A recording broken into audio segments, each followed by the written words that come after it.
ಮದುವೆ ಆದ್ಮೇಲೆ ಗೊತ್ತಾಗಿದ್ದು ನನ್ನ ಸೀರೆಲಿ ಇಷ್ಟು ಚೆನ್ನಾಗಿ ಕಾಣಿಸ್ತೇನೆ ಅಂತ. ಅದಕ್ಕೆ ಯಾವುದಾದ್ರೂ ಸೀರೆ ಉಡ್ಬೇಕಂತ ಅನಿಸ್ತಿತ್ತು. ಅದಕ್ಕೆ ಅಂತ ಇನ್ಸ್ಟಾ ಓಪನ್ ಮಾಡಿದಾಗ ನಂಗೆ ಸಿಕ್ಕಿದ್ದು ರಾಯಲ್ ಸ್ಯಾರಿ ಕಲೆಕ್ಷನ್. ಇಲ್ಲಿ ನಿಮಗೆ pure cotton, semi Mysore crepe, hand work, machine work saris ಮತ್ತೆ ಪಾರ್ಟಿ ವೇರ್ ಸ್ಯಾರೀಸ್ ಕೂಡ. I ordered pure cotton sari. ಹೇಗಿದೆ ನೋಡ್ಕೊಂಡು ಬನ್ನಿ.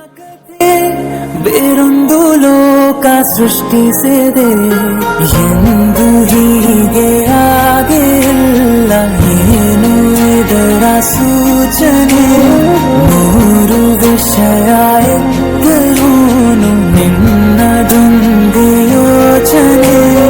ಇಬ್ಬರಲ್ಲ ಒಬ್ಬರೀಗ ನಾನೆನ್ನು ನಿನಗರ್ಪಣೆ. ನೀನಾದೇನಾ ನೀನಾದೇನಾ ನಿನ್ನೊಂದಿಗೆ ಈ ಜೀವನ. ನೀನಾದ